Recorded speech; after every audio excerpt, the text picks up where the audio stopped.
you ever notice how good cherry smells when you cut it?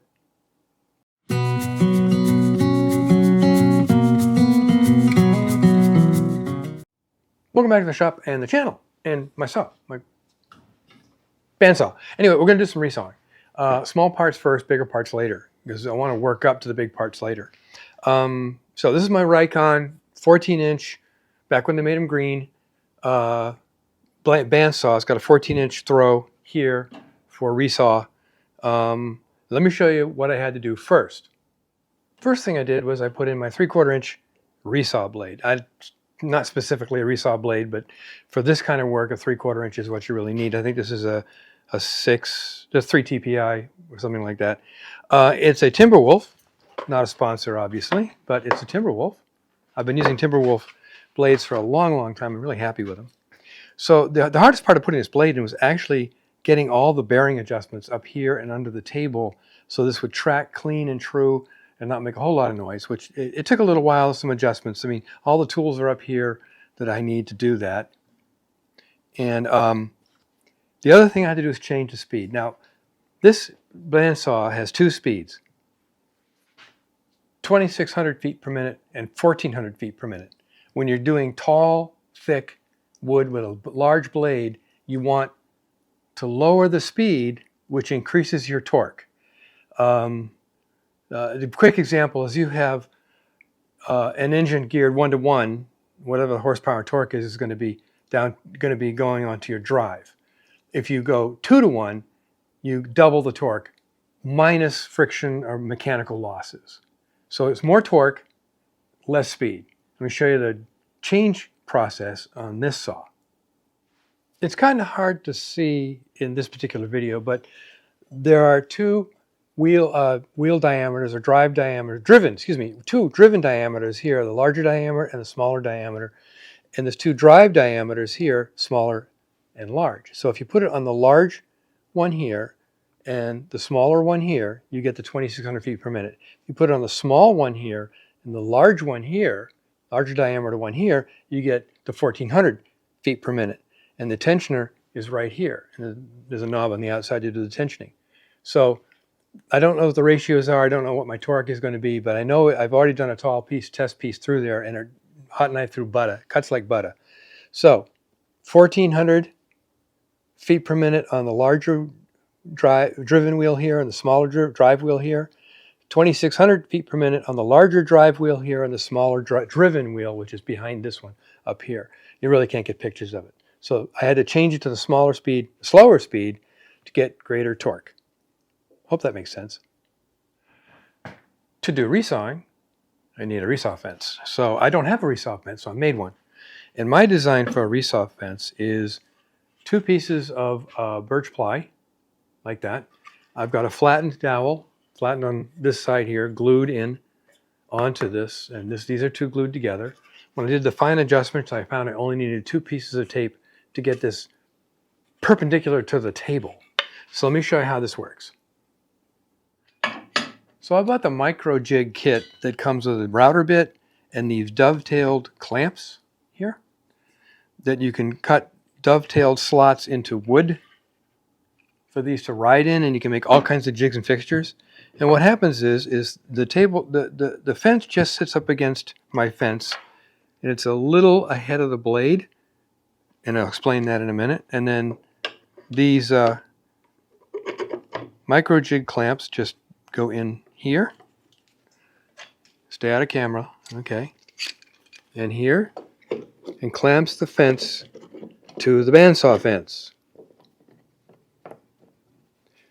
So you can see how that works now. This is now very firmly attached to the bandsaw fence.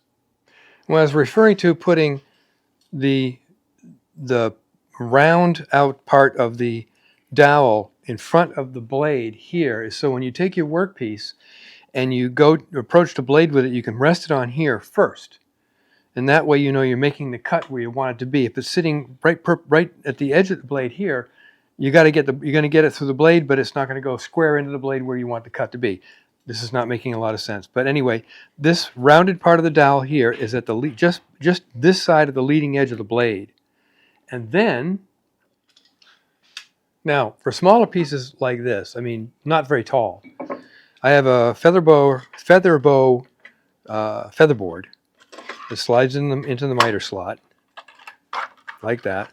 And when you bring your workpiece up and touch up against the dowel, this will hold the workpiece right where you want it and keep it tight up against the dowel.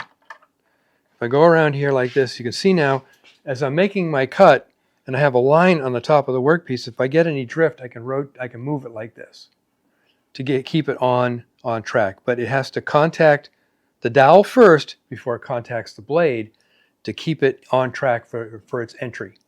That kind of in a nutshell is how I'm going to be doing the resawing. And I'm going to do smaller parts first, like I said. The biggest one I have to do is this.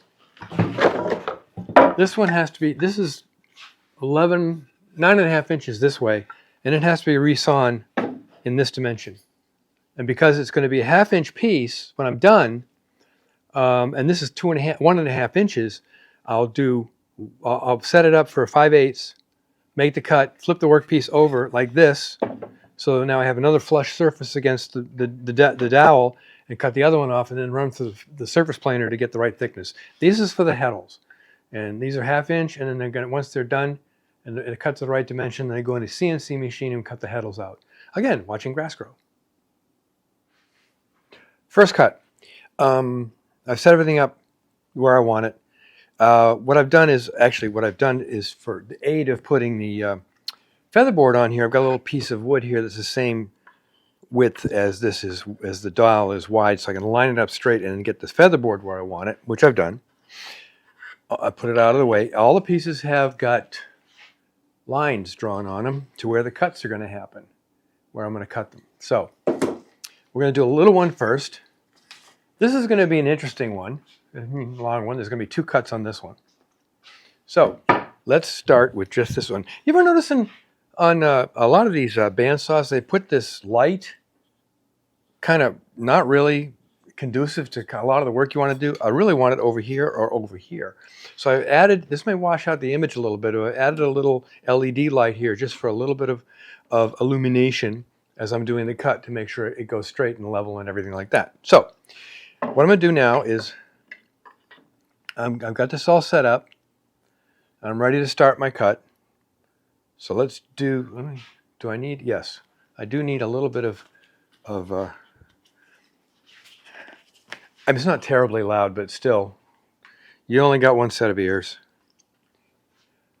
So, cut number 1.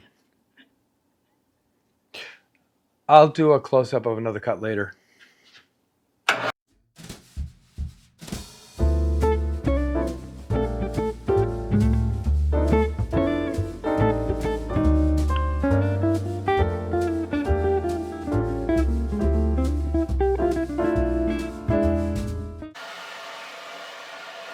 So you'll notice I was able to reach around the blade and get it from this side. The longer pieces, obviously, I have to come around like this, move the welder out of the way. But this is my first cut. This will be milled to 3/4 of an inch, and you'll notice that, I don't know if you can see it in camera, but it really does a fairly smooth cut. And this can go. This is the minimum size, the absolute minimum size I can put through my surface planer. Anything shorter than this, and I have problems with the drums and rollers. So what I'm going to do now is going to continue on to do the rest of the cuts, and then we'll run them to the planer. I'm going to do another small one next, and then the long one, and I'll come back and I'll show you the start of the tall one. Keep looking at the monitor. Anyway, so let me do some more cuts, and we'll take it from there.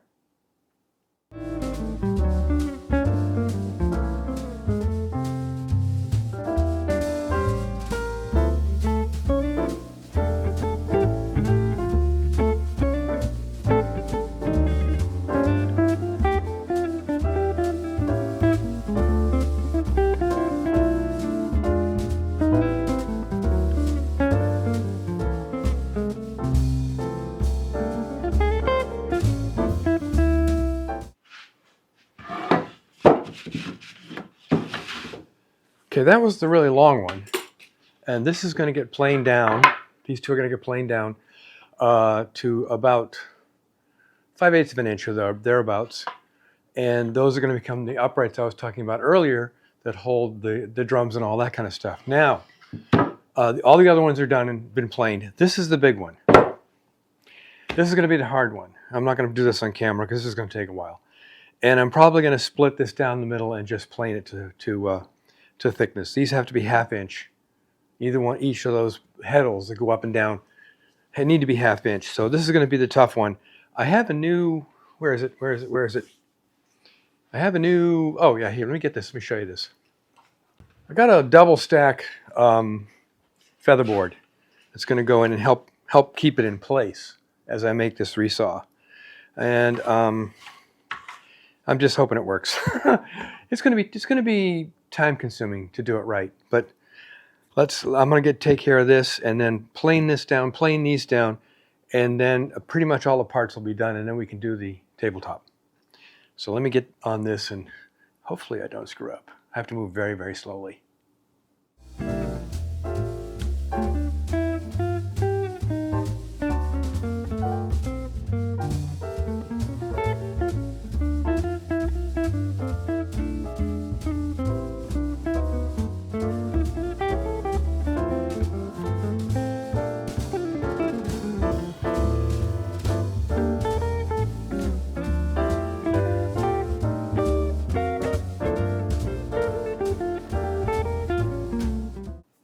And here we are. We are at the parts phase. All the blanks and parts are cut out and shaped to be further processed with tenons and trim and router stuff and all that. So let's take a little bit of a look of what we got here and where it all goes. So y'all recognize this as the base. It has been sanded smooth. The center mark has been marked for putting it on the CNC machine. And the ends have been marked to where I have to mount it on the CNC machine because I only have a 24-inch table. So I've marked this where I need the start point for all the cuts to happen 5 inches from here. And that allows me to put this 24-inch piece centered on the table of the CNC over there. So first off, we have the drums. They've been cut into hexes here. This is for the big drum at the back for the warp, and the little drums up in the front. You can get like 4 out of this. Oops. Let's see. So we have the heddles. The heddle tower, which goes right here, and the tower top, it goes there. And again, this will be mortised in place. There'll be mortise and tenon joints up here. There's that. Now for the little ones are here and here, and let's see, here and here and here and here. Yeah, it's falling on the floor.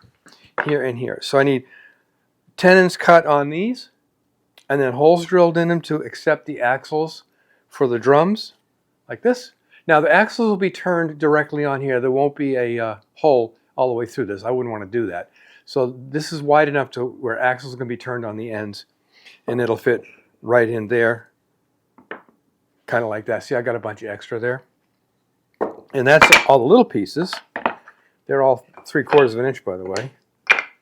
Now, facing the user is the wind up, or is the wind down drum, which goes here, and this is going to have a Y shape and the drum going across here, and the warp comes through here, down and around to the pickup reel, which is there. If you look at the pictures, previous pictures, you'll understand what I mean. Now, these 2 pieces of wood here, and this one's set to go in the CNC to cut the sprockets out of the gears, and this is going to be the pawls for said gears. And last but not least, I'll have others over here, but here is the heddles, up and down here. And again, CNC cutting the heddles, and that's about it. Oh yeah, the feets. We got the feets. These are the feet. So these will be cut into the right shape and put on the axle, and that's the feet. Actually, that's wrong. This is the feet. I'm sorry. Doesn't matter. It doesn't really show up different in the camera, but these are the feet for the treadles to get the heddles up and down. This is for the sprockets. And there we are. All the parts and where they're kind of going to go and what has to be done to them next. which is Mara. Link in the description again for the two loom build we did, so you know how it goes together. We're not going to record building to this one. I'll show you the finished product, of course, because it's made of cherry. But as a reminder, this is where all this came from. And this is my waste pile. I wouldn't really call it a waste pile because it's cherry. So until next time, make great things out of wood and maybe show us how you mill your wood.